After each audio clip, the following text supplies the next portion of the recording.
welcome back to Life in the Piedmont, Virginia. I'm Tina, and I am just in my kitchen again today. It is evening time, dinner's in the oven, and I decided to go out to my one freezer in the garage because I was looking for some beans, so that tells me I'm out of my pinto beans that I make refried beans out of. So I'm gonna have to process some of those, as well as, ta-da, let me show you what I have. All right, I have a ton of tomatoes that I need to get processed. These are from last year's garden. Yes, I know. And I've decided to go ahead and process these. And I do have one bell pepper in there. Look at that little tiny bell pepper. That must have been left over like in the fall.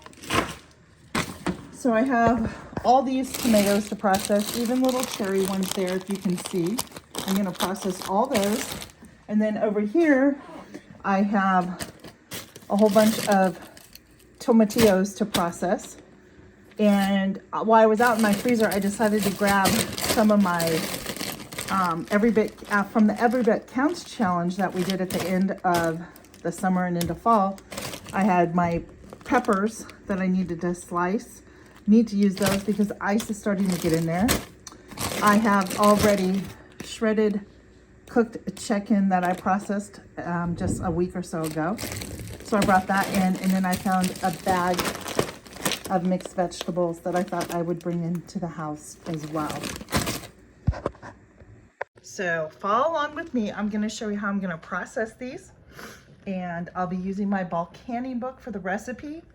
I may not follow it word for word, but I'm going to do what I think is best for the ingredients and use what I have on hand. I'm not going to the store, and I'm sure it's going to be just a fine ketchup. And let me show you what we're going to do and how we're going to start processing these. I'll be right back. Okay, friends, we are back. Let me show you how we're going to start processing these. First, I got out my big, huge roaster pan, okay? And then I'm going to grab my tomatoes. And because these are frozen, they shouldn't take that long. I should really just be able, this is hot water. So you should be able to just peel the skins right off without burning your hands. But I think, I feel it loosening, but I think what I'm gonna do you see that? All you had to do was just run it under some hot water, and look at that. It just peels the tomato skin right off. And I think what I'm gonna do is actually soak these tomatoes, like one bag at a time, in the water. Now, one of the ladies I watch who does this, Jessica, she's from Three Rivers Homestead, she will actually take the skins and save them, and then she will put them in her freeze dryer to make like a tomato powder out of them. I'm not sure. I might try that with my, here we go, with my dehydrator. I'm not sure if that's going to be the same, but it would dry it out, I would think. Sorry, I'm over here grabbing just a paper plate because I need to put my tomato skins on there. So I think I'm going to try that in my dehydrator because I have some other things I want to dehydrate. I have potatoes that are starting to go bad, so I thought, why not dehydrate some of those? So I'm just going to dump these in. And you know what? In all honesty, I don't care if the cherry tomatoes have their skin on it. They're so small. So we're just going to pick off the green and toss them in there. But this is what's so great about the Everything Counts challenge that I do. And I do that and follow Jessica as well. And so what's really great is that I don't feel so pressured during the summertime to get everything processed. You know, when the cooler months come and the winter months come, I do take a rest from doing certain things, but I've decided to get these done because we're already at the end of March, and that's a little scary, right? I don't know how we got here, friends, but yeah. So I'm just going to continue peeling all these, and we'll be back. I just wanted to show you really quick. These have been sitting in the hot water. Look at how fast that skin comes off. I mean, in no time I'll have these all skinless and done. And I think what I'll do, because they're frozen, I think what I'm gonna do, oops, is leave them out on my sink. It's not gonna hurt them. And then process it in the morning. I'll prep everything tonight with the seasonings. I don't have all the seasonings. That I already know because I looked at it. So I'm actually gonna, you know what? I'm gonna look at some other recipes because I remember my grandmother making this and I thought she used, whoa, did you see that just squirt up? Oh my gosh, that got all over me. I can't remember. She used like a dry mustard or something, but it seemed like she did. I could be completely wrong, so. Those little ones don't need to really be in here. And when I dumped the bag, I didn't realize I had all these little tomatoes. So yeah, so I'm gonna just continue dumping in tomatoes to process. I'm excited.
All right, we are down to the last few of them.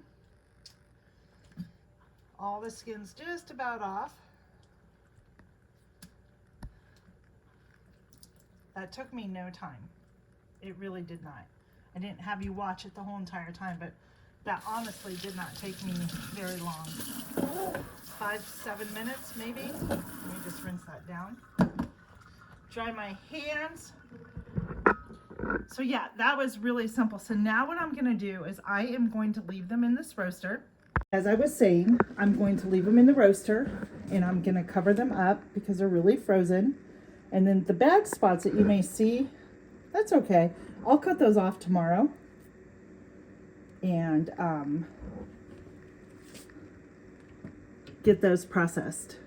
So I have a new food grinder that I got, or food mill, however you want to say it. And this is what it looks like here. It came with 3 different types of screens. And so there's that one, there's this one, bigger, and then down there is really small. I'm gonna leave the small one on because my goal is, well, I may switch it out. My goal is to really puree this down and put it through this mill so I can get a really nice sauce. Tomato base is what I should say. And then that way I will be able to turn it into ketchup. So yeah, I will link this food processor down below in the description. I got it off of Amazon. It is a manual one, and I do have another one, but I'm not going to use it because, to be honest with you, as much as I love it, my kitchen and the way, well, now that I have my other table, but it's difficult to just, it doesn't adhere really good to my countertops. And when I want to spend more time fooling with it, I think I'll try and hook it up to my round table that I put in here. That is really nice because it's like higher than waist. So it comes up high, so I'm not bending over, which is really nice. So what we're gonna do now is I'm gonna let these sit. I'm gonna let these cover them up, and I will let them thaw. And when they thaw, we'll come back and I'll show you the process. And then my tomato skins, I think I'm also gonna let those dry out before I put them in the dehydrator. And I have some potatoes over there. Let me show you something really. All right, friends, let me just show you. This is my favorite book that I use for home preserving and canning. Absolutely love it.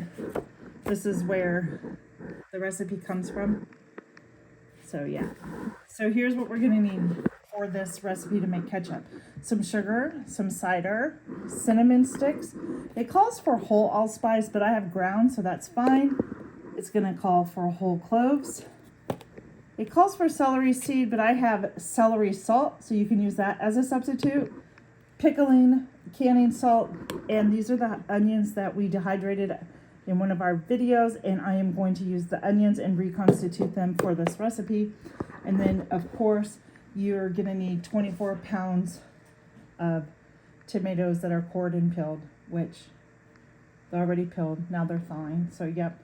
And then that's what we need. And out of this, I'm gonna actually get my cheesecloth, and I am going to put all these ingredients in my cheesecloth, tie it up, and then place it into my stainless steel saucepan.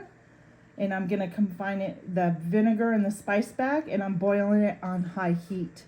That will give it the flavor. And then once it comes to a boil, then I'm gonna let it, turn it off, remove it from the heat, and let it stand for about 25 minutes. And that'll give me enough time to get the tomatoes and the onions going. So yeah, so there's your ingredients. Follow along, come on, and let's make ketchup.